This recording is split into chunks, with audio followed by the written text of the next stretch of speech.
Hello, today we're going to look at Hubble's constant, the Big Bang Theory and the age of the universe. This will be a precursor for videos on where matter, particles and energy come from.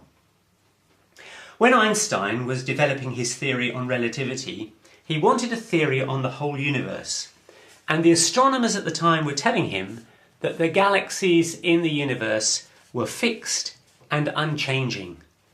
The universe neither had a beginning nor an end.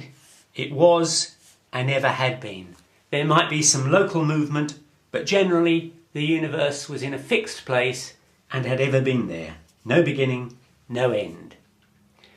But Einstein knew that the only force that would apply to a universal frame was the force of gravity.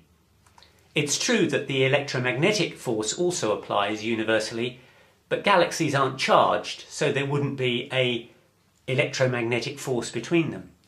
So the only force that he knew of was the force of gravity. And gravity tends to attract, so all of the universe should contract as gravity pulled all the galaxies together. But since the astronomers were telling him that the universe was fixed and unchanging, he assumed that there must be another force, which he called the universal constant, which, as it were, was balancing gravity and holding the universe as fixed and constant. Then along came the physicist and astronomer Edwin Hubble. He was studying the spectra in stars and galaxies.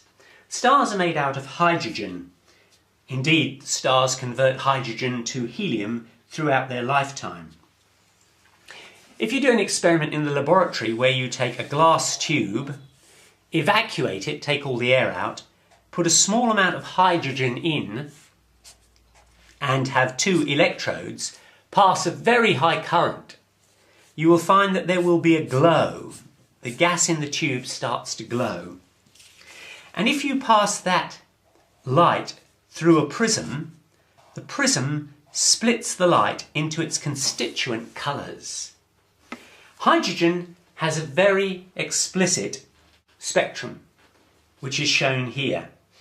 4 clear lines: a red line, a green line, a blue line, and a violet line.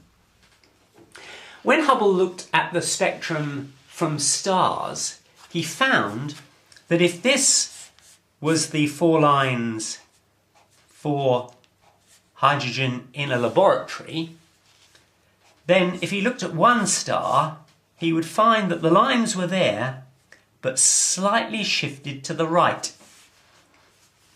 And if he looked at another star, the lines would all be there, but perhaps shifted slightly more to the right. Hubble explained this by what is known as the Doppler effect. We've all experienced the Doppler effect. For example, when a police car comes down a road, initially it's travelling towards you and then it's travelling away. And the sound will sound like this. Da da da da da da da da da da da da da. The pitch changes depending on whether the car is coming towards you or going away. If it's coming towards, there's a higher pitch. If it's going away, there's a lower pitch. The pitch is determined by the frequency of the sound. It's a lower frequency if it's going away, and it's a higher frequency if it's coming towards you. The reason is that if the car is travelling towards you, then the waves, which might normally look like this, will be bunched up. They are shorter wavelength, but higher frequency. On the other hand, if the car is travelling away from you, the waves, which again might normally look like this, are in fact lengthened. And they get a longer wavelength and a lower frequency. So too with light. A light source moving away from you will show a lower frequency. The light source moving towards you will show a higher frequency. Now, blue light has a higher frequency than red light. So if a light source has a lower frequency, in other words it's going away from you, then it will shift towards the red end. We call that a red shift. If on the other hand the light source is coming towards you, its frequency will increase and it will shift towards the blue end, and we call that a blue shift.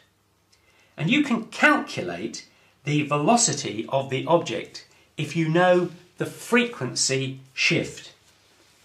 The velocity is proportional to the shift in the frequency. And it's also the case that the bigger the frequency difference, the greater the velocity.